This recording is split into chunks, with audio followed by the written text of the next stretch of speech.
Cabulliwalah, the fruit seller from Kabul, Rabindranath Tagore. Sir Rabindranath Tagore is the best known of all recent writers in India. He was born in Calcutta and educated in India and England. As a musician and poet, he set his own lyrics to music. His poetry represents a blending of literary traditions of India with those of the West. Aside from his poem, he wrote essays, reviews, dramas, novels, philosophical works, and short stories. His most interesting collection of verses is the Gitanjali, a coupled song. He received the Nobel Prize for Literature in 1913. Minnie, my 5-year-old daughter, cannot live without chattering. I really believe that in all her life she has not wasted 1 minute in silence. Her mother is often vexed at this and would stop her prattle. But I do not. To see Minnie quiet is unnatural and cannot bear it for long. Because of this, our conversations are always lively. One morning, for instance, when I was in the midst of the 70th chapter of my new novel, Minnie stole into the room and putting her hand into mine, said, "Father, Radael the doorkeeper calls a crow a crow. He doesn't know anything, does he?" Before I could explain what the language differences in this country, she was on the track of another subject. "What do you think, father? Shola says there is an elephant in the clouds blowing water out of his trunk, and that is why it rains." The child had seated herself at my feet near the table and was playing softly, drumming on her knees. I was hard work on my 17th chapter, where Pratap Singh, the hero, had just caught Kanchanlata, the heroine, in his arms and was about to escape with her by third story window of the castle when all of a sudden Minnie left her play and ran to the window, crying. A Cabulliwalah was passing slowly along. He wore the loose, soiled clothing of his people and a tall turban. There was a bag on his back, and he carried boxes of grapes in his hand. I cannot tell what my daughter's feelings were at the sight of this man, but she began to call him loudly. Ah, I thought, he will come in, and my 17th chapter will never be finished. At this exact moment, the Kabuliwala turned and looked up at her mother's protection and disappeared. She had a blind belief that inside the bag which the big man carried were 2 or 3 children like herself. Meanwhile, the peddler entered my doorway and greeted me with a smiling face. So precarious was the position of my hero and my heroine that my first impulse was to stop and buy something, especially since Minnie had called to the man. I made some small purchases, and conversation began to Abdurrahman, the Russians, the English, and the frontier policy. As he was about to leave, he asked, "And where is the little girl, sir?" I, thinking that Minnie must get rid of her false fear, had her brought out. She stood by my chair, watching the Kabuliwala and his bag. He offered her nuts and raisins, but she would not be tempted, and only clung closer to me. With all her doubt increased. This was their first meeting. One morning, however, not many days later, as I was leaving the house, I was startled to find Minnie seated on a bench near the door, laughing and talking with the great Cabulliwalah at her feet. In all her life, it appeared, my small daughter had never found so patient a listener, except for her father. Already, the corner of her little sari with stuffed with almonds and raisins, gifts from visitors. Why did you give her those? I said, and taking out an 8 anna piece, handed it to him. The man accepted the money without delay and slipped into his pocket. Alas, on my return an hour later, I found unfortunate coin had made twice its own worth of trouble. The Cabulliwala had given it to Minnie, and her mother, seeing the bright, round object, had pounced on the child with, "Where did you get that 8 anna piece?" "The Cabulliwala gave it to me," said Minnie carefully. "The Cabulliwala gave it to you?" cried her mother, much shocked. "Oh, Minnie, how could you take it from him?" Entering at this moment, I saved her from impending disaster, and proceeded to make my own inquiries. I found that it was not the first or the second time the two had met. The Kabuliwala had overcome the child's first terror by a judicious bribery of nuts and almonds, and the two were now great friends.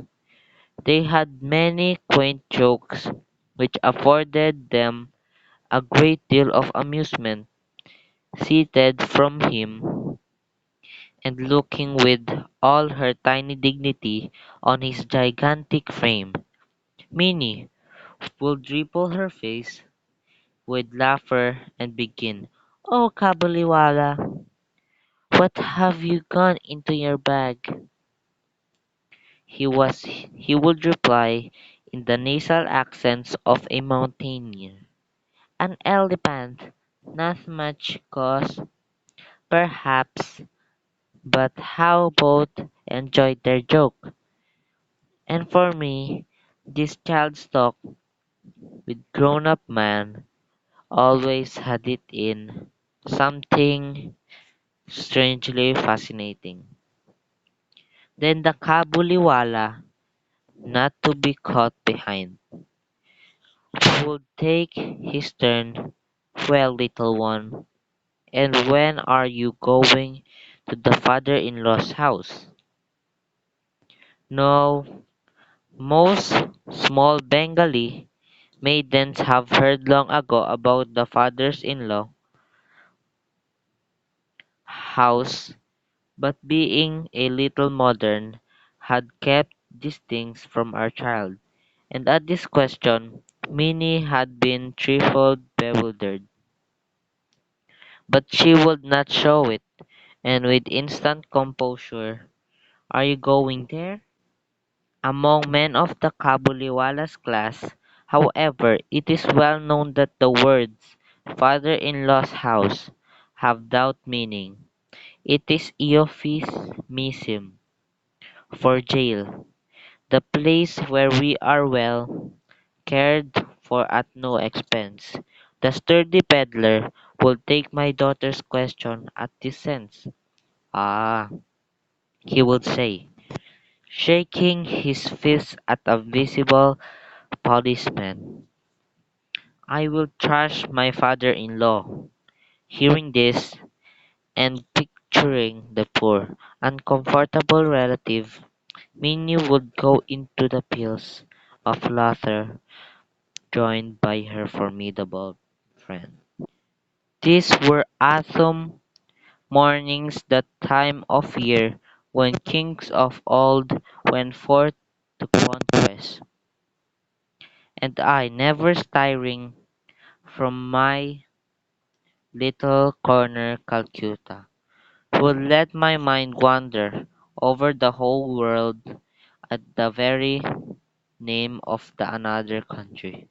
My heart would go out of it, and at the sight of a foreigner on the streets, I would fall weaving a network of dreams, the mountains, the glens, the forests of his distant homeland with a cottage in its settings, and the free, independent life of faraway wilds. Perhaps these scenes of travel pass in my imagination all the more vividly because I lead the vegetable existence such that a call to travel would fall upon me a thunderbolt. In the presence of mountains, with narrow defiles twisting in and out amongst their towering arid plains, I could see the string of camels bearing merchandise, and the company of the turbaned merchants carrying queer old firearms, and some of their spears down toward the plains. I could see, but at this point, Minnie's mother would intervene, imploring me to beware of that man. Unfortunately, Minnie's mother is a very timid lady.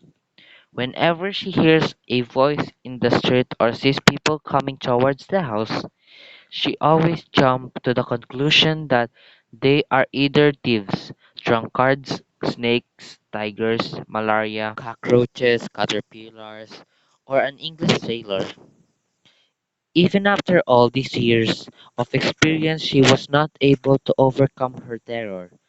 Thus, she was full of doubts about the Cabulliwalah, and used to beg me to keep a watchful eye on him.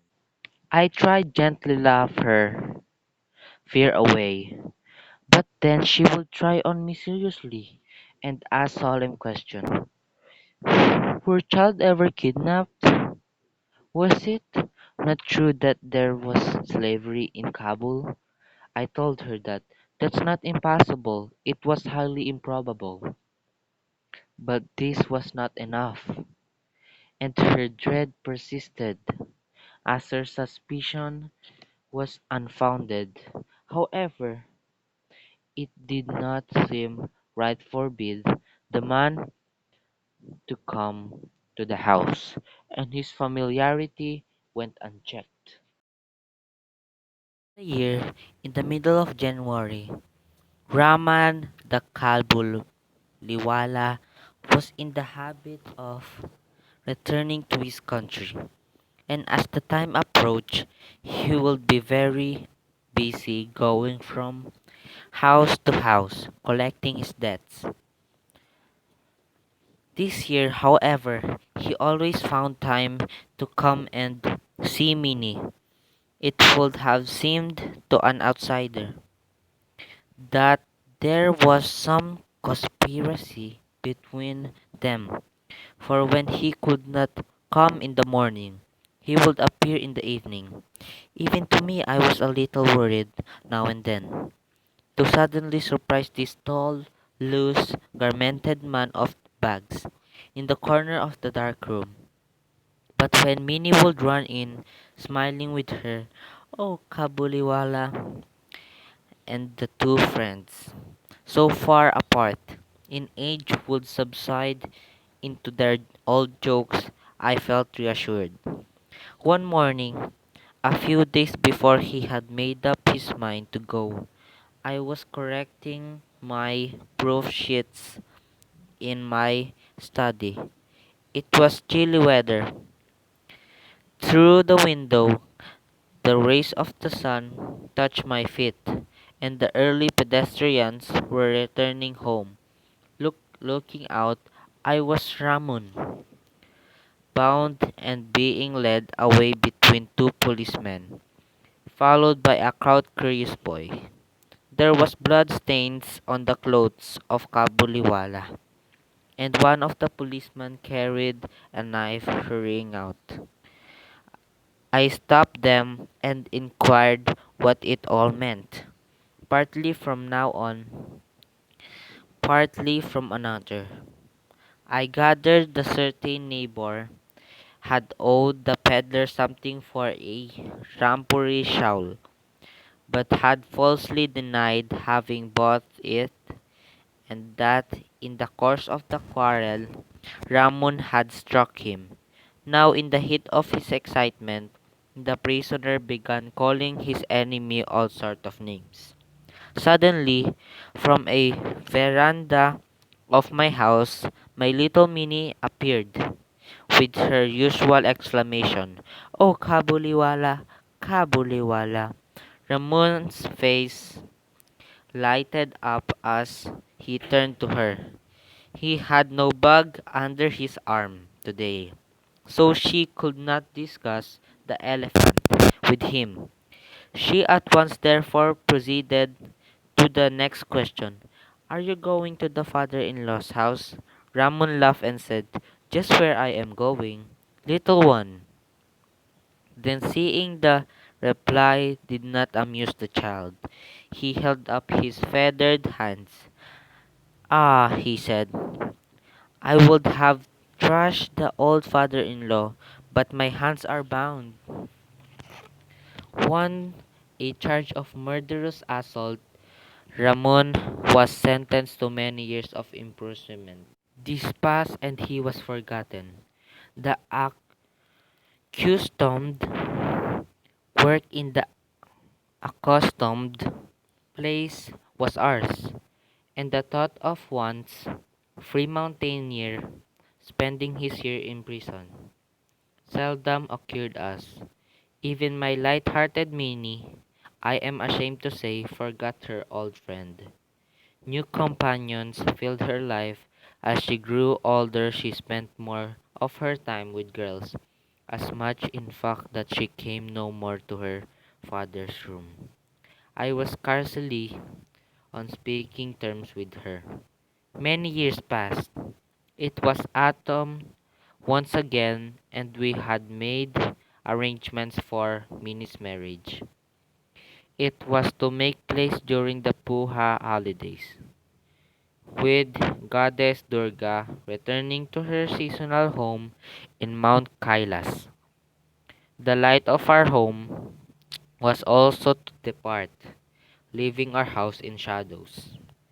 The morning was bright. After the rains, there was a sense of cleanness in the air. The rays of the sun looks like a pure gold, so bright that this radiated even more to the sordid brick walls of our Calcutta lanes. Since early dawn, the wedding pipes had been sounding, and each beat my own heart throbbed. The wailing tune, by Ravi, seemed to intensify my pain at approaching separation. My Minnie was to marry tonight. From early morning, noise and bustle pervaded the house. In the courtyard, the canopy had to be slung on its bamboo poles.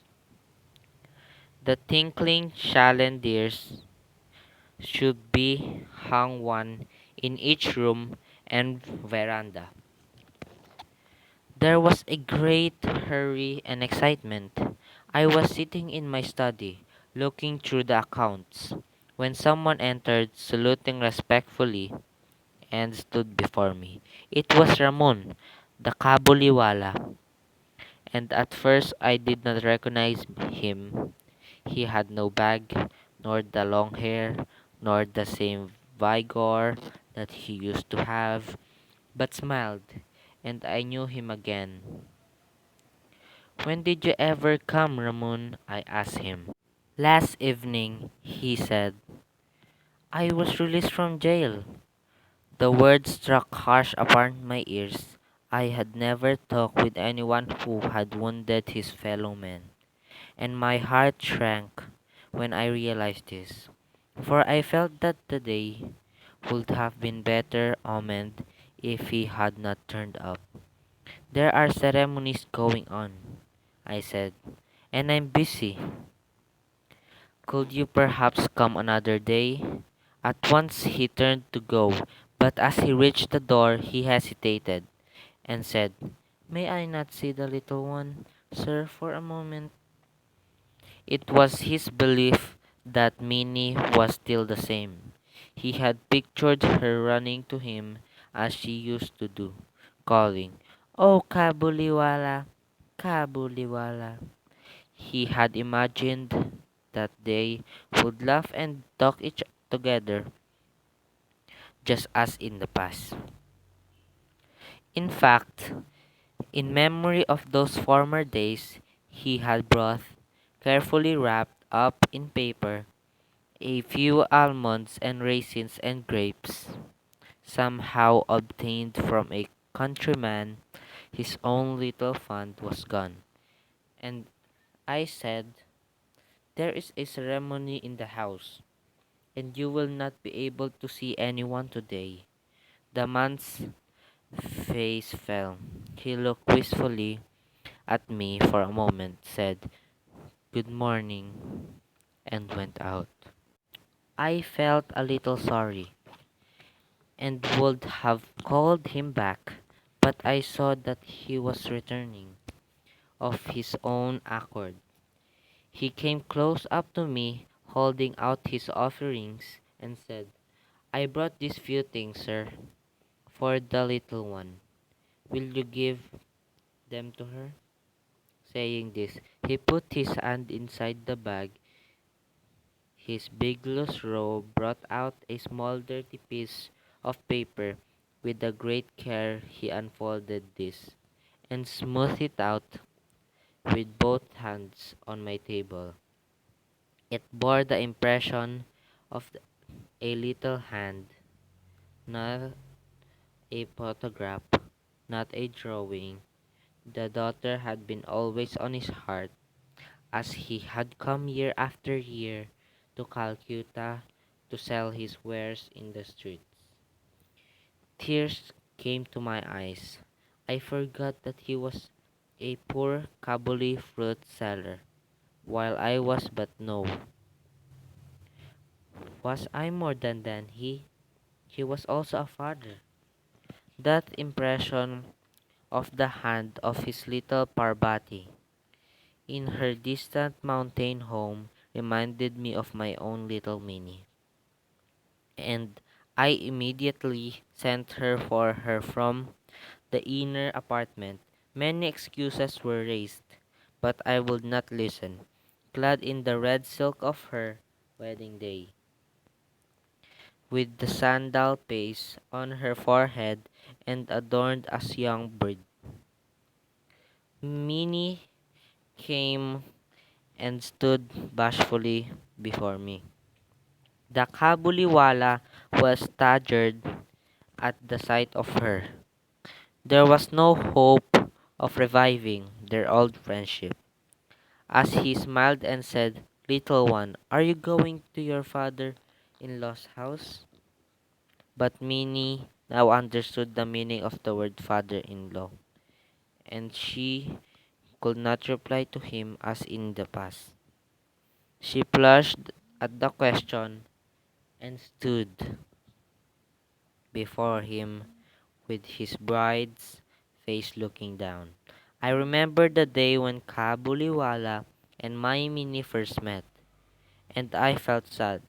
When she had gone, Ramun heaved a deep sigh and sat down on the floor. The idea had suddenly come to him that his daughter also must have grown up during this long time, and that he could have to make friends with her all over again. Surely he would not find her as he used to know her. Besides, what might have happened to her in these 8 years? The marriage pipe sounded, the mild autumn sun steamed around us. But Ramon sat in the little Calcutta lane and saw before him barren mountains of Afghanistan. I took out a banknote and gave it to him, saying, "Go back to your own daughter, Ramon, in your own country, and may the happiness of your meeting bring good fortune to my child." After giving his gift, I had to eliminate some of the festivities. I could not have the electric lights nor the military band, and the ladies of the house were saddened. But to me, the wedding feast was brighter because of thought that in a distant land the long lost father met again with his only child.